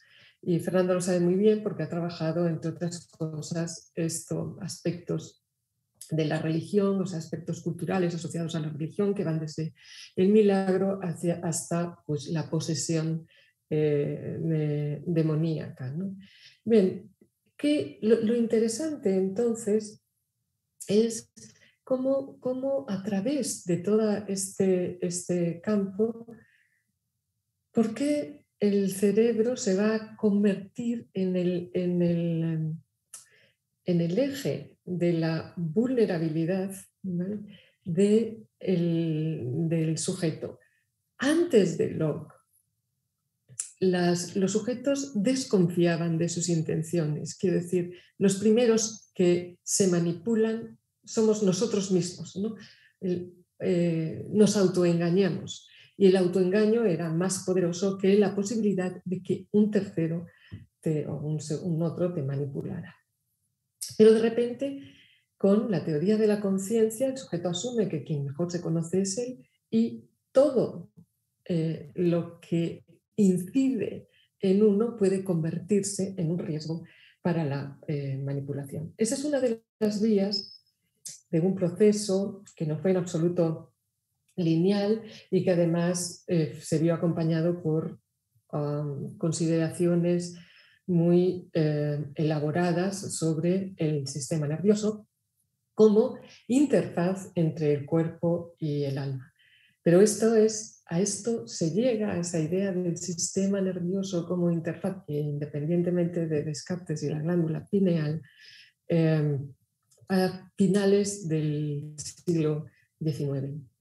Finales del siglo XIX, por ejemplo, por poner un ejemplo, es imposible resumirlo todo, ¿no? Pero Jules Surin va a escribir en su libro sobre el sistema nervioso central, en que, siguiendo a Alexander Bain, va a decir que el estudio del alma corresponde al fisiólogo, no al filósofo. Y ahí ya comenzamos ese tránsito al que Fernando alude sobre la identificación del cerebro con el alma. A partir de ahí, procesos que antes tenían una componente espiritual que implicaba cierto intercambio ontológico, van a ser explicadas por la imperfección morfológica o el daño cerebral, las condiciones larvarias o las disposiciones neurológicas, y así van apareciendo cerebros que son muy poco fiables, que son inestables, que están asociados a grupos sociales, empiezan a aparecer, y a esto contribuyó el electroencefalograma mucho como herramienta para definir clases de cerebros, que van a estar, como digo, asociados a grupos sociales, como el cerebro de los homosexuales, el cerebro de los indígenas, el cerebro del adolescente, en fin, todo este tipo de cosas. Vidal va a recoger toda esta historia a lo largo de su texto, de Performing Brains on a Screen, y recoge además muchas otras anécdotas que yo desconocía relativas a, por ejemplo, los orígenes de los implantes, ¿no? Por ejemplo, me asombró mucho el caso de los implantes de cabezas de perros que ni siquiera conocían y que lo asociaba más bien a la literatura que a un logro científico en algún momento. En cualquier caso, algunos de estos casos van a inspirar algunos de los argumentos de las películas que el subgénero produce, pero como Fernando dice, lo importante de estas no es su transmisión o su reelaboración de una experiencia científica, sino es algo más general, su carácter estructurante.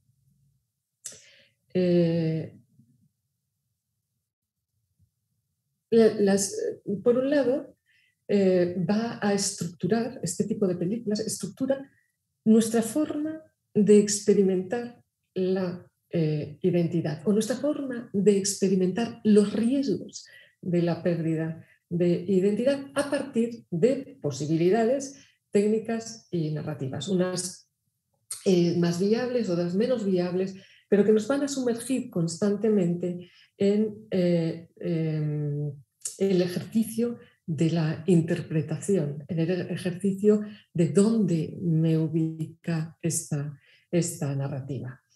Y abre así la discusión, una discusión que yo creo que es muy importante, que es la de en qué consiste la experiencia. ¿En qué consiste la experiencia y en qué medida me configura? O en qué condiciones mi experiencia no me configuraría en absoluto y si a eso le puedo seguir llamando una experiencia, ¿no? La lectura de este libro, por lo menos mi lectura de este libro, pues recoge las angustias de la época, aunque las conclusiones de Fernando y de Jesús, de que en definitiva ya estamos en el cuerpo no se puede dejar nunca de lado, la cuestión de en dónde queda parado el cuerpo después de todos estos avatares ficcionales a través del cual lo reestructuramos, es problemático, ¿no? Por un lado, porque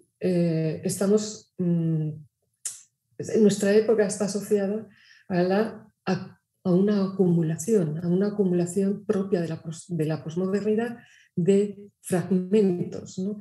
De fragmentos de información, que es además muy visible en el comportamiento de las redes sociales, que amalgaman y van a recombinar formas que parecen autónomas, que nos parecen algo ajenas, que nos vienen dadas, somos los receptores de un montón de memes que luego volvemos a reutilizar, reincorporándoles un sentido o circulando un sentido que no conocemos bien y que al mismo tiempo terminan por ser expresiones constitutivas. Y por otro existe el riesgo, ¿no? O sea, hay un vértigo al que contribuye la entrada en escena de este sujeto cerebral, y es el vértigo de que sea posible el fin de la experiencia, como digo, como algo completamente opuesto, radicalmente opuesto a la gestión de información. El cerebro como órgano aparece a través de estas narrativas expuestas en Performing Brains como la esencia de la desencarnada no, porque Fernando se ocupa de decirnos constantemente que el cerebro sobre todo es un pedazo de tejidos, ¿no? O sea, el cerebro es carne, es fisiología, ¿no? Pero sí un cerebro de una naturaleza, bueno, más autónoma. Las series B tienen hay una especialmente que me divirtió mucho, que tiene una forma muy clara de demostrar que el cerebro es carne, y es una en la que para acabar con una invasión de ectocerebros, estos cerebros que son capaces de movilizarse sin tener un cuerpo humano, pues acaban con ella con una encefalitis, por supuesto, porque son organismos que pueden ser combatidos por otros organismos. Y no hay una definición más clara, ¿no? de la materia viva, ¿no? Pero, en cualquier caso, lo que sí opera es esta disociación entre el cerebro como depósito de la racionalidad y de la narratividad con el cuerpo, que se convierte en una especie de instancia sin pasado, que me recordó algo que para mí es muy inquietante, y es el libro sobre la tortura, The Body in Pain, de Elani Scarry, donde ella dice que la tortura está encaminada a convertir el cuerpo en la única certeza, ¿no? No hay mundo, no hay pasado, no hay futuro, y con ello tampoco hay una esperanza. Las narrativas con las que nos enfrenta Vidal, y algunas de forma muy jocosa, oscilan, sin embargo, entre un gradiente, ¿no?, en el que, por un lado, está ese ectocerebro, ese cerebro completamente autónomo, y por el lado, es el cuerpo, que es el lugar donde recae el dolor, donde recae el desconcierto, y sobre que se ejecuta la narrativa. Cuando Fernando dice estas películas no se pueden liberar del cuerpo, porque el cine sobre todo es enactment, el cine es sobre todo performance, y eso requiere una materialidad. Sí, en efecto, sobre los cuerpos recae todo eso, pero no siempre eso es, digamos, el consuelo, ¿no? Es la evidencia de que está ahí, pero no sabemos si en las mejores condiciones. Estos dos extremos, por supuesto, indican que hay una conexión, que no hay el uno sin el otro, pero por un lado uno puede, en cualquiera de los extremos desaparece en algunos aspectos puede aparecer la autoalienación, y en el otro puede aparecer el aplastamiento del resto de las narrativas. Por eso políticamente son también, y metafóricamente son tan poderosos. Las lecturas políticas creo que se ven claramente, pero las políticas también emergen, las interpretaciones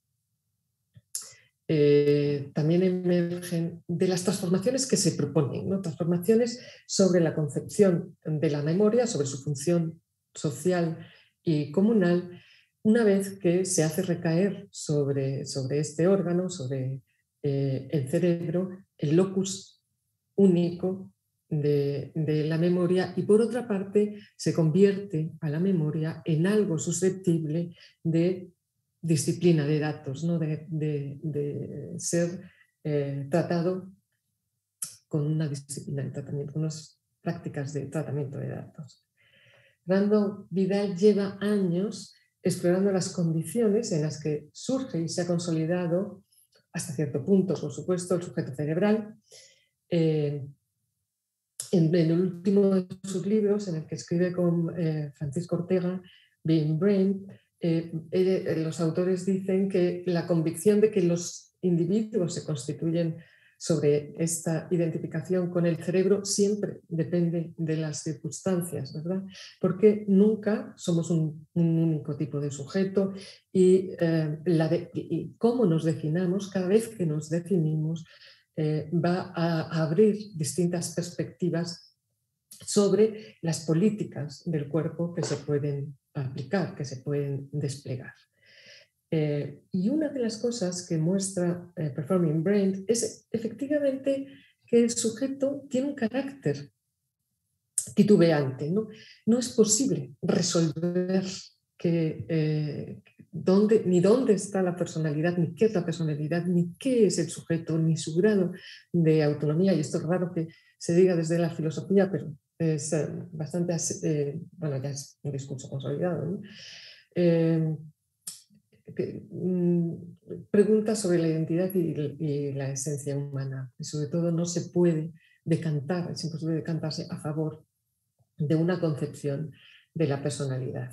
Esta también es una tesis recurrente de Being Brain, para quien cada vez que la idea de, vamos a ver, favorecer una única teoría daría lugar a un aplanamiento absoluto del sujeto, y no permitiría explicar la experiencia, y no permitiría explicar nuestra relación con lo contingente, ¿no? Nuestra reactividad. A lo largo del libro, entonces, vamos a ver cómo Fernando persigue distintas formas en las que el cerebro, protagonista principal de la producción cinematográfica, se incorpora a un tipo de argumentos y especulaciones sobre la identidad personal y sobre la personalidad. Él emplea en inglés el término personhood, que es, digamos, la característica que te identifica como una persona, y personal identity, que digamos que es la característica que te individualiza respecto a otros miembros de la clase. En el trayecto, surgen todo tipo de peripecias y los eventos que sugieren las películas van dando lugar a la expresión de preguntas, de inquietudes, unas filosóficas, otras más bien existenciales, o sobre los impactos de la cultura de este tipo de identificación con un órgano específico. Preguntas que sobre todo tienen que vérselas con dos factores: la materialidad del objeto y la naturaleza no solo personal, sino social, ¿no? del cerebro, ¿no? Dos condiciones que van a determinar no solo las posibilidades de intervención del cerebro, así como ficción autónoma, sino sobre el cerebro considerado como una entidad autosuficiente. A partir de ahí ya podemos, digamos, que empezar a imaginar las posibilidades de la experiencia. Es decir, las posibilidades de una interpretación personal de los acontecimientos que nos afectan. La palabra clave es personal, porque eso es la incógnita del libro. En su ensayo La aventura, Giorgio Agamben definía la aventura como el evento, es decir, la circunstancia contingente, que configura al sujeto toda vez que éste se entrega a la aventura voluntariamente, ¿no? El sujeto, dice el filósofo italiano, no preexiste a la aventura. Al final de la aventura, el sujeto se reconoce a sí mismo como portavoz de una experiencia y recibe el nombre que le identifica. El ejemplo que pone Agamben es el de Percival, el héroe de la novela de Chrétien de Troyes, que antes de comenzar, o sea, cuando comienza la aventura, carece de nombre y solo al final se le nombra y sabe que se llama Percival el galés. La aventura de los ejemplos que explora Performing Brain no cumple exactamente, o cumple, digamos, una función algo diferente a esta que nos ofrece Agamben. Y ello porque presupone la preexistencia, o tiene que darse la preexistencia de un sujeto. Y es la continuidad de esta preexistencia la que se tiene que salvar.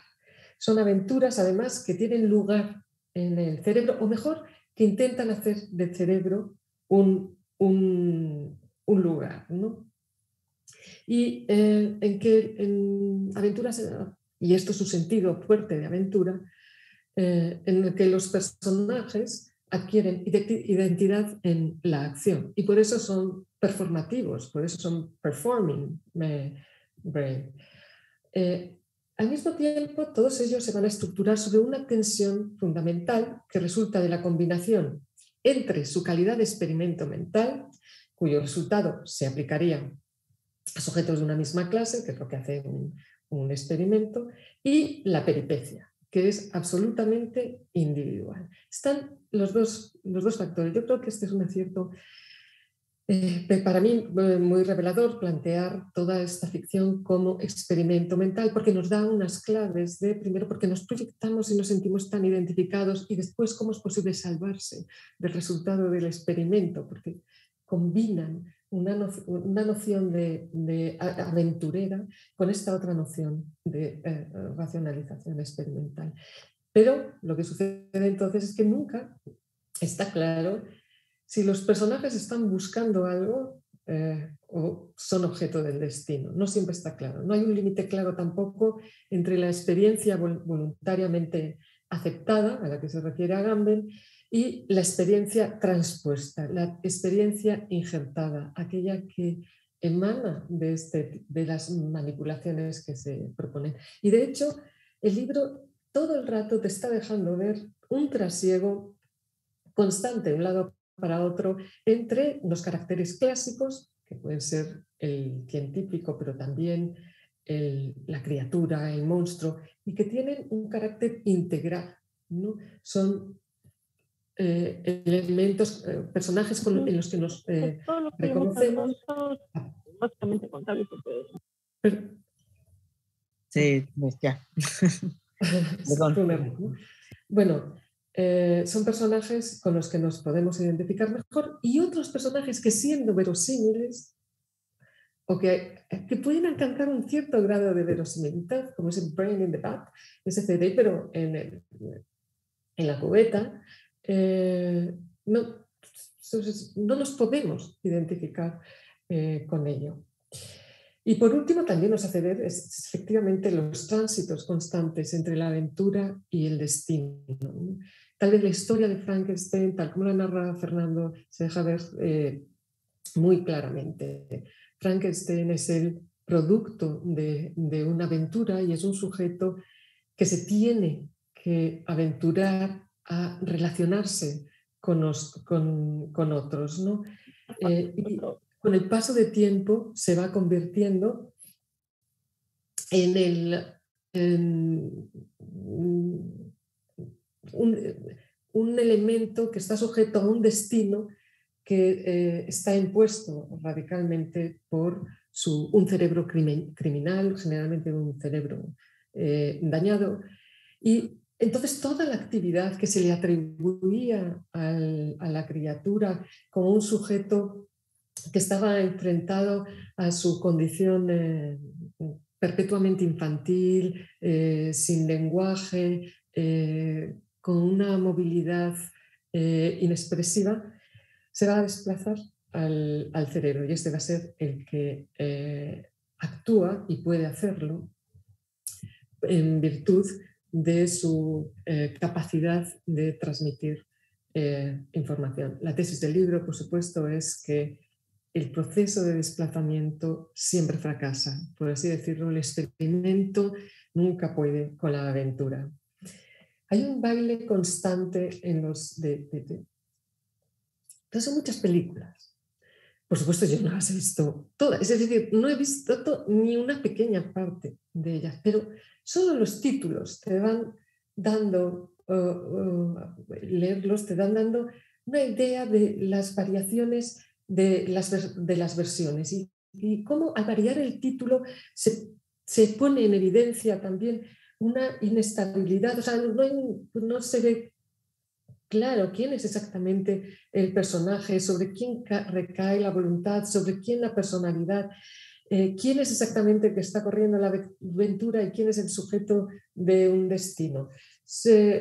Muchas de las opciones que se toman sobre quién es quién y quién va a hacer quién y quién va a tener éxito como héroe y quién fracasa como villano, dependen de lo que Fernando cuenta, es decir, políticas de la empresa, necesidades del mercado, condiciones de la industria cinematográfica. Pero aun cuando...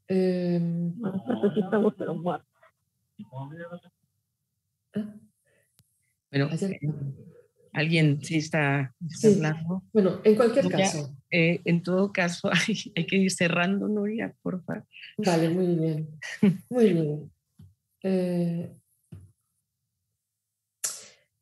Dentro de las cuestiones que se tocan en el libro, ¿no? Bueno, el de la memoria, como decía Jesús, es tal vez uno crucial, porque desde el siglo XVIII la memoria no solo garantiza la lógica, sino que también garantiza la moralidad. Actuar requiere memoria, la responsabilidad requiere memoria, perder la memoria implica perder al sujeto moral, pero también el hilo de la narrativa personal, en el caso de la memoria retrógrada, y no hay posibilidad de justificar los actos de una vida si no se tiene este recurso al pasado. Y esta es la condena en realidad del sujeto autónomo, del sujeto que nace con la modernidad y que en realidad estaba pensando en un elogio que hace a este sujeto, Otto Weininger, y que suena terrible porque suena como algo que no puede estar más solo, no puede estar más abandonado, no puede estar más desconectado de la realidad. Y esta posición anómala, esta posición de ser incapaz de relacionarse, en realidad se expresa muy bien también en los casos de el cerebro de otro injertado en el mío, ¿no? En la idea de que no podemos acompañarnos, no podemos ser jamás dos, tenemos que ser coherentes, íntegros y autónomos, ¿no? Y que abren además, son este tipo de propuestas las que abren la puerta a las preguntas sobre quién es el auténtico yo o qué estatuto tiene mi condición de un presente en el que somos más de uno, es decir, cómo puedo asumir mi multiplicidad o cuáles son las experiencias y los recuerdos autónomos, ¿no? La espacialización, bueno, la pregunta por las formas de representación que se replantea según se represente la memoria en el cine, pero hay una tendencia en estas películas, ¿no? A que la memoria no se entienda como evocación, esto también lo decía Fernando, sino como un film, una película de eventos, como un álbum de fotos. Y decía Marc Augé que una memoria semejante, una memoria que es la memoria del viajero que posa delante de la Tour Eiffel o delante de las pirámides, es una memoria que, como diría Benjamin, es una memoria completamente esterilizante, ¿no? Una memoria pasiva, una memoria acumulada, una memoria verdadera, objetiva, ¿vale? Y en la cual no hay, o que se vuelve en contra de ninguna función genuina de la memoria, ninguna memoria realmente personal que atestigue de los cambios, de la variación y de la autopercepción del sujeto, ¿no? La espacialización que presentan estas películas sobre cómo se localiza la memoria en el cerebro permite hablar de la transferencia de memorias grabadas, memorias descargadas, sin que por eso haya ningún movimiento de experiencia. La experiencia quedaría suspendida, simplemente tendrías memorias. Pero es imposible, o sea, es imposible realizar la interpretación de la memoria desde esa perspectiva. También lo dice Fernando. Ni las experiencias ni las memorias son intrínsecamente traumáticas. Tampoco necesitan ser verdaderas para serlo. Y nada de esto pone en cuestión la autenticidad de la subjetividad. De las propuestas sobre... Lo que pasa es que de repente nos encontramos con preguntas que ahora mismo están configurando, por ejemplo, las respuestas de la neuroética. Por ejemplo, ¿debemos editar la memoria de las personas para hacerlo más llevadera? ¿Está bien suprimir el recuerdo del trauma? Y podemos decidir qué recuerdos son reales o no. El criterio de que estén en el cerebro es un criterio suficiente para consensuar la realidad de la memoria. Si después de todo uno decide que la memoria no tiene esa calidad de real tal como se presenta en estas películas, o que no tiene por qué ser completa, ni favorecer una continuidad narrativa real, no sé lo que sea eso, y que la memoria no es única y personal. Llama la atención en el análisis de Fernando sobre Eternal Sunshine cómo hay en un momento el protagonista ve que otra persona está tomando sus palabras y sus recuerdos y se los está relatando a otra persona. Entonces siente que está siendo suplantado. Y yo me acordé de Cyrano de Bergerac, ¿no? Esta relación simbiótica en el que los recuerdos y las acciones de los otros también son los nuestros, y es muy difícil de saber de quién está enamorada la chica, si del cuerpo que gesticula o de la voz que la requiebra, ¿no? La ficción Nuria, se sostiene. si podemos cortar ahí. Sí, perdón que te interrumpa. No, nada más. Creo que hay una cosa que es esto con lo que quiero cerrar, y es que hay una cosa que queda latiendo en el texto. Una es la voluptuosidad de la memoria, la necesidad de experimentar con ella, de contarla, narrarla, volver a decirla, y que eso es algo que el cine hace muy bien, ¿no? Recordar es compartir, como Dotare Zaugier, es morir un poco, pero morir un poco menos solo, ¿no? Y la otra cuestión es la solidaridad con los perturbados, la idea de que tenemos memoria porque la compartimos con otros, los recuerdos cobran sentido en el intercambio con los demás, y por eso es tan difícil llegar a conclusiones de que se puede extraer y pegar.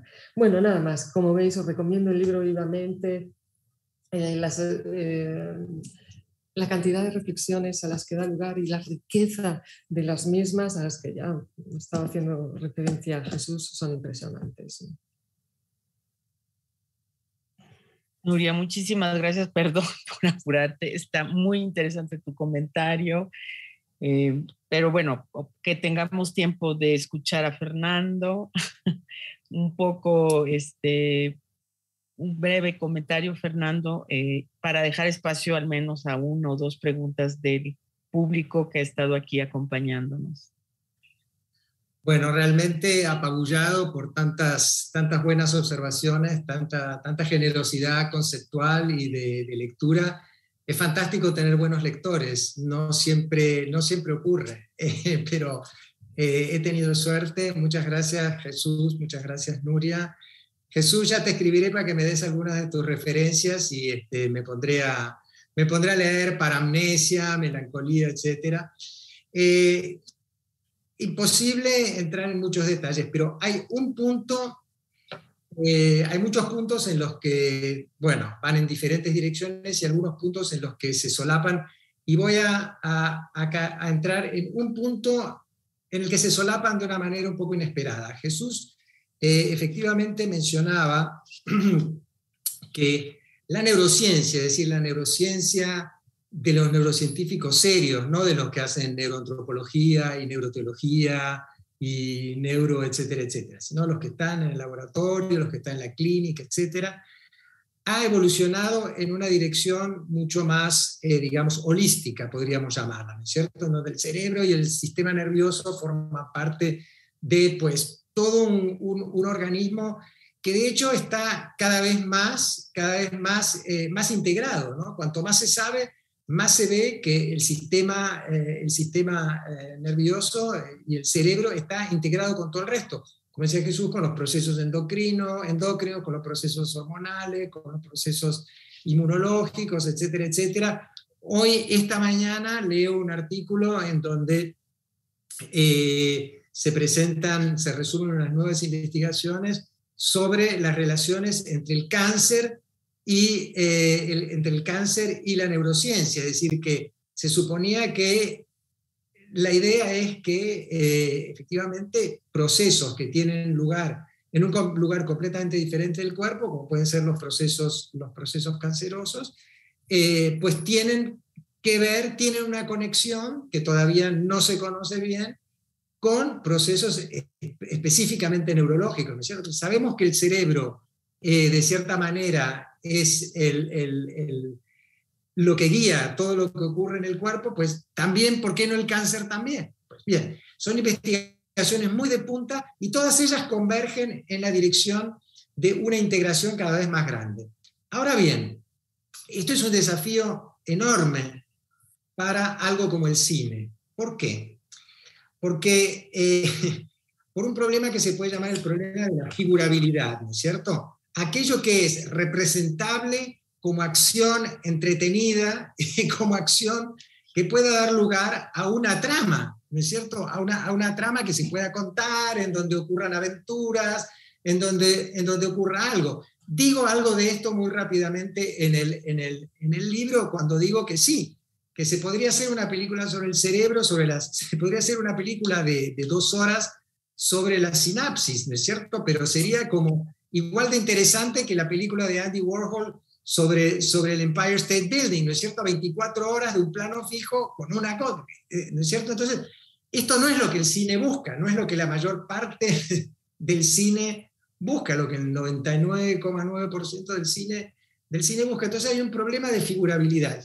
Y esto es en parte, este problema que no es un problema de evolución de la ciencia, pero que sí es un problema de representaciones y de creencias, digamos, sociales fuera de la ciencia especializada, y que conecta con tu observación, Nuria, que es que sí, a mediados de los años 30, los temas principales, ¿no es cierto? Las tramas principales y de cierta manera las creencias principales ya estaban establecidas, y todo lo que vino después, hasta hoy mismo, ¿no es cierto?, son variaciones sobre esta cuestión de el trasplante del cerebro, la localización de las memorias en el cerebro, con variaciones, ¿no es cierto? Por supuesto que va cambiando, se van actualizando ciertos aspectos de la presentación, ¿no es cierto?, de la performance del tema. Pues se ven menos cirugías y se ven más pantallas con neuroimágenes. Pero el problema es que tienen que poder verse este tipo de cosas, y tiene que poder haber seres humanos que estén. Y como vemos en algunas películas muy sofisticadas, como son las de Gondry, por ejemplo, ¿no es cierto?, como puede ser Eternal Sunshine of the Spotless Mind, la representación, o digamos la performance de esta complejidad, es un desafío enorme, para el cine. Pero no solamente es un desafío enorme para el cine, también es un desafío enorme para todos nosotros, porque es mucho más fácil, ¿no es cierto? Y de hecho, y esto es una cosa que habíamos conversado mucho con Francisco Ortega cuando terminamos el libro, dijimos, ¿cuánto tiempo tardará este libro en estar desactualizado? Pues no está desactualizado, porque yo abro el diario todos los días y sigo viendo el mismo tipo de cosas, ¿no es cierto?, que discutimos aquí, una década después. ¿Por qué? Porque estas imágenes simples, ¿no es cierto?, son las que impactan, son las que son fáciles de asimilar, son las que son fáciles de transmitir. Entonces hay paralelamente, y esto lo tematizo un poco en el libro, paralelamente a lo que es la evolución de la ciencia, los cambios de la ciencia que van en una dirección de una complejidad cada vez más grande, como puede ser la integración de la que hablaba Jesús, entre la neurociencia y todo el resto, ¿no?, del funcionamiento del cuerpo, y la figurabilidad, ¿no es cierto? Es un desafío enorme. Entonces, los políticos quieren una visión simple, ¿no es cierto? En las políticas educativas, si hacemos tal cosa, el cerebro del niño va a cambiar de tal manera. Bueno, resulta que no funciona así, pero es muy difícil transmitir algo diferente de manera simplificada. Por consiguiente, se van manteniendo, ¿no es cierto? Hay una especie. La cultura, yo creo que se caracteriza por la inercia, y eso los historiadores de la ciencia lo saben bien. Por ejemplo, antes se suponía que en el siglo XVII hay una revolución científica. La revolución científica elimina completamente el aristotelismo, la noción aristotélica de la materia, la noción aristotélica del alma, y que entra una visión completamente diferente. Pero a lo largo de las últimas décadas se sabe que las continuidades son enormes, es decir, hay una constante, hay una inercia muy grande entre las ideas más antiguas y las ideas más recientes. Y yo creo que, por ejemplo, la comprensión que tenemos nosotros, yo me incluyo, los públicos laicos, por ejemplo, de cómo funciona el universo, es una visión completamente anticuada, porque ¿quién puede entender la física cuántica? ¿No es cierto? ¿Quién puede? Es decir, yo no lo entiendo, yo ni siquiera entiendo cómo funciona un teléfono, pero esto es otro problema. Lo que quiero decir es que se van manteniendo a lo largo de la historia cultural imágenes que se van perpetuando porque son transmisibles, porque son más fáciles de asimilar, porque es más fácil realizarles variaciones, ¿no es cierto? Entonces, tu pregunta, Jesús, de cómo va a hacerse cómo se va a integrar en la literatura y en el cine y en el arte estas nociones mucho más complejas de cómo funciona el cuerpo-mente, digamos así, del ser humano, es una pregunta abierta y es un gran desafío y exige mucha imaginación y probablemente habrá, como ya hay ejemplos, ¿no es cierto?, que utilizar cada vez más las propias tecnologías, ¿no es cierto?, que se manejan en la ciencia. Pero esto conecta con lo que subrayaba Nuria, que para mí también fue una sorpresa, que es que a mediados de los años 30 ya están los temas.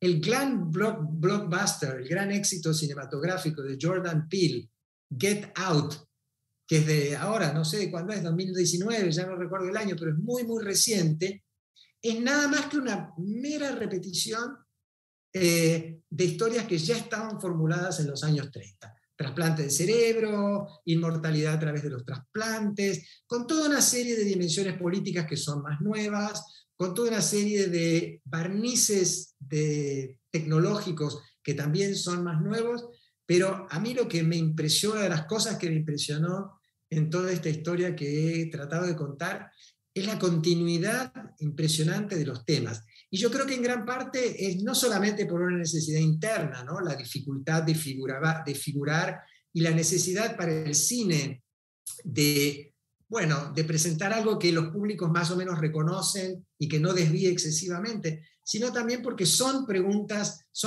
abiertas. Ahora, esto en la cultura, yo estoy convencido de que hay una gran inercia. Por ejemplo, ¿no?, en un campo completamente diferente, el Ulises de James Joyce. Cualquier historia de la literatura nos va a decir, el Ulises de James Joyce revoluciona la manera de escribir, revoluciona la literatura, el modernismo nunca más va a ser lo mismo, la literatura, etcétera, etcétera. Pues la lectura es lo mismo, porque los libros que tienen éxito son libros que están bien construidos, que están escritos en un idioma claro, convencional, reconocible, etcétera, etcétera. Estos son los libros que se venden por miles y miles y miles. James Joyce, ¿cuánta gente lee el Ulises de James Joyce? Y entonces esta inercia cultural pues está también presente en la historia que he contado, y creo que es una de las lecciones en realidad de lo que he tratado de contar. Es a lo mejor medio desesperante, pero creo que es así. No creo que sea desesperante, al contrario. Tuvimos el privilegio de oír dos comentarios muy interesantes gracias al libro, Fernando. Pues tenemos un poquito de tiempo para ver si hay alguna pregunta o, no sé, alguien del público que se anime. O bien, Nuria o Jesús, si quieren hacer una contra respuesta, alguna intervención. Sí, Jesús. Sí, yo solo quiero disculparme porque voy a tener que retirarme por cuestiones de aquí del hospital, pero quiero felicitar a Fernando porque de verdad el libro es muy estimulante. Yo lo voy a recomendar entre mis colegas y conocidos del mundo de las neurociencias también, porque una cosa inesperada que también puede suceder es que de pronto algunos encuentren que su propia visión, digamos, filosófica de lo que es el ser humano y la vida y no sé qué, se parece más a la visión que han fabricado, digamos, que se ha retroalimentado a través de la ficción cinematográfica, que a lo que en teoría dice la ciencia, ¿no? O sea, que es muy interesante ese mecanismo de síntesis al que ahora te referías, Fernando, y de cómo lo figurable, lo que puede verse, lo imaginable, etcétera, acaba por generar una visión estereotipada de la que, por supuesto, los médicos, los científicos, los psicólogos, etcétera, también estamos, digamos, vulnerables a incurrir en estas formas en esa mirada estereotipada, ¿no? Entonces también tu libro nos ayuda mucho a prevenirlo. Eso era todo lo que quería decir. Agradezco muchísimo. Saludos a Nuria, Fernando, Angélica, Laura y a todos. Muchas gracias. Muchísimas gracias. Gracias a ti. Muchísimas gracias. Gracias. Sí. Bueno, Nuria, no sé, te corté miserablemente. Pero está perfecto. Yo en realidad hubiera querido empezar simplemente recomendando el libro y recomendando el libro desde una perspectiva también proactiva. Quiero decir, esa cosa de jugar a detectives que dice Fernando, ¿no? De ir viendo las películas que no conoces y cómo cada vez que ves una, yo he visto pocos de las que propone, pero alguna, y encuentro todavía más cosas que enriquecen el argumento. Es muy difícil escribir un libro sobre cine sin compartir todo este bagaje que está de trasfondo, pero es muy divertido ir brujuleándose entre las películas y descubrir. Muy bien, no, realmente, bueno, no sé, no, la gente no se anima, el tiempo se acabó, pero sí quiero decir que toda esta idea de cómo se co-construye cine y medicina, porque el cine además es un aparato, es un instrumento, uno más que parece integrarse en la escena clínica. Me parece fascinante, digo, por mis desviaciones propias, mis intereses de investigación, me parece muy interesante, muy provocador. Es un viaje, como decía Nuria, es algo, es una aventura, digamos. Bueno, aquí hay surgen varios comentarios, mucha gente agradece la sesión. Bueno, hay alguien desde Perú, Janet Dolores, que dice: me quedo muy intrigada por el tema del libro y por supuesto que está interesada en la adquisición. Bueno, antes de que pues se retiren los últimos participantes, quiero anunciarles que la próxima sesión de itinerantes será si no me equivoco, el 19, es el 19 de septiembre, ¿no es cierto? No, perdón. Está aquí en el chat, va a Está en ser el el chat. lunes 26 Perdón, de septiembre lunes a las 11. El lunes 26 de septiembre a las 11. Es una sesión especial porque es híbrida, es decir, va a ser en el Colegio de México y, bueno, también lo vamos la gente puede participar por Zoom. Vamos a hacer la primera vuelta a la incorporación de carne y hueso.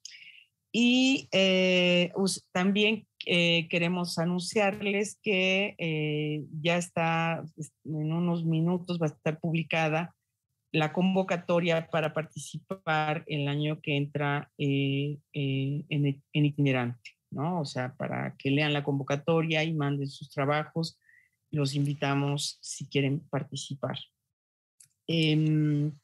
Está ahí en el chat donde se puede adquirir el libro y pues si no hay otra